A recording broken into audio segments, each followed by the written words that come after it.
নমস্কার বন্ধুরা, মীরার রান্নাঘরে আপনাদের সবাইকে স্বাগত। বাচ্চাদের স্কুল টিফিনে দেওয়ার মতো আজ আমি দারুণ একটা টিফিন রেসিপি আপনাদের সাথে শেয়ার করব। আর যেই বাচ্চারা সবজি খেতে চায় না, এই রেসিপিতে সেটাও পছন্দ করবে। চলুন তাহলে পুরো রেসিপিটি দেখার জন্য অনুরোধ রইল। এখানে আমি একটা পাত্রের মধ্যে বেশ কিছুটা সেদ্ধ করে নেওয়া আলু নিলাম। আলুটা আগে থেকে সেদ্ধ করে ভালো করে ম্যাশ করে নিয়েছি। এর মধ্যে দিয়ে দেবো পেঁয়াজ কুচি, ক্যাপসিকাম কুচি, দিয়ে দিচ্ছি গাজর কুচি, বিট কুচি। এবার দিয়ে দেবো স্বাদ মতো লবণ, দিয়ে দিচ্ছি লঙ্কা গুঁড়ো। বাচ্চাদের জন্য বানালে আপনারা ঝালের পরিমাণটা কম বেশি করে নিতে পারেন। দিয়ে দেবো হলুদ গুঁড়ো, একটু গোলমরিচ গুঁড়ো দিলাম, দিয়ে দিচ্ছি ধনেপাতা কুচি আর কাঁচা লঙ্কা কুচি, গোটা জিরে, কালো জিরে, আর এর টেস্ট বাড়ানোর জন্যে দিয়ে দিচ্ছি 2 চামচ টমেটো সস।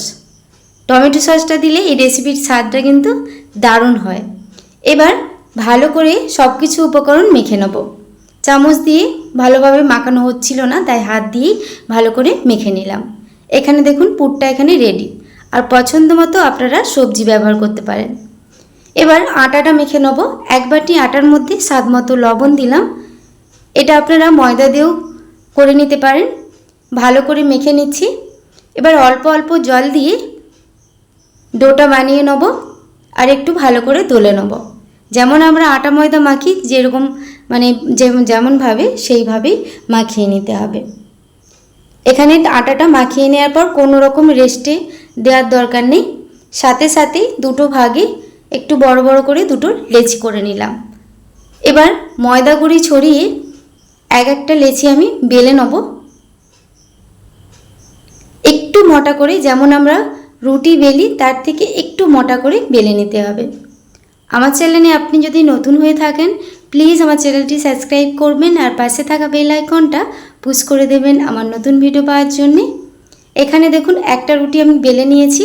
আরেকটা রুটি বেলে নেওয়ার পর এবার যেই পুরটা আমি বানিয়েছিলাম সেই পুরটা এইভাবে সবটা দিয়ে দেওয়ার পর চামচ দিয়ে এভাবে ছড়িয়ে নিতে হবে।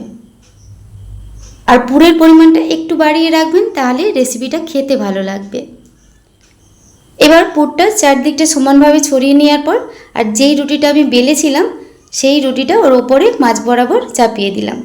ধারের অংশগুলো এইভাবে চেপে নিতে হবে যাতে খুলে না যায়। এবার ছুরি দিয়ে একটু মোটা করে কেটে নেব। দেখুন একদমই সহজ। আপনারা এর থেকে সরু বা এর থেকেও মোটা করে কেটে নিতে পারেন। এইভাবে কেটে নেওয়ার পর এবার ধারের অংশটা আগে আমি এইভাবে রোল করে নিচ্ছি।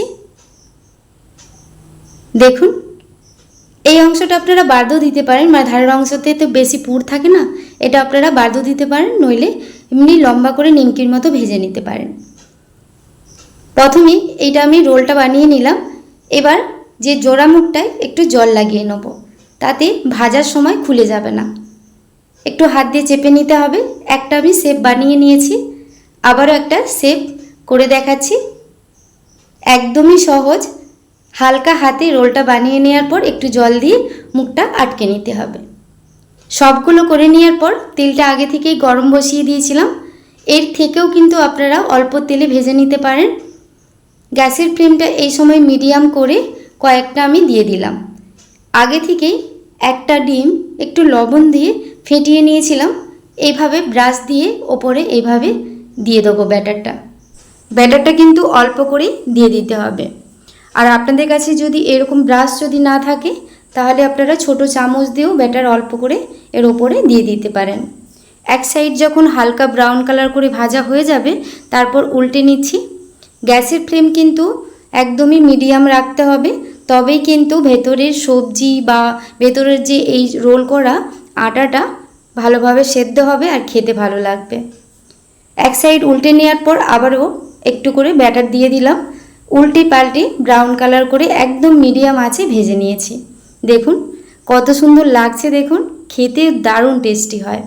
বাচ্চাদের টিফিনে বলুন বা বাচ্চা বড় সকলেই কিন্তু এই রেসিপিটা খেতে পছন্দ করবে। সবগুলো একইভাবে আমি ভেজে নিয়েছি। দেখুন কত সুন্দর হয়েছে। একটা প্লেটের মধ্যে সাজিয়ে নিলাম। আজকের এই দারুণ টেস্টি টিফিন রেসিপিটি আপনাদের কেমন লাগলো অবশ্যই কমেন্ট করে জানাবেন। রেসিপিটি ভালো লেগে থাকলে প্লিজ একটি লাইক, কমেন্ট, শেয়ার করবেন। আর ফেসবুক পেজ থেকে যদি আপনারা দেখে থাকেন প্লিজ আমার ফেসবুক পেজটা ফলো করে পাশে থাকবেন। একটা আমি কেটে দেখাচ্ছি, দেখুন। একদম মিডিয়াম আঁচে রান্না করবেন, তাহলে সবজিগুলো সুন্দরভাবে সেদ্ধ হবে। চলুন তাহলে আজকের মতো রেসিপিটি এ পর্যন্তই। সবাই ভালো থাকবেন, ধন্যবাদ।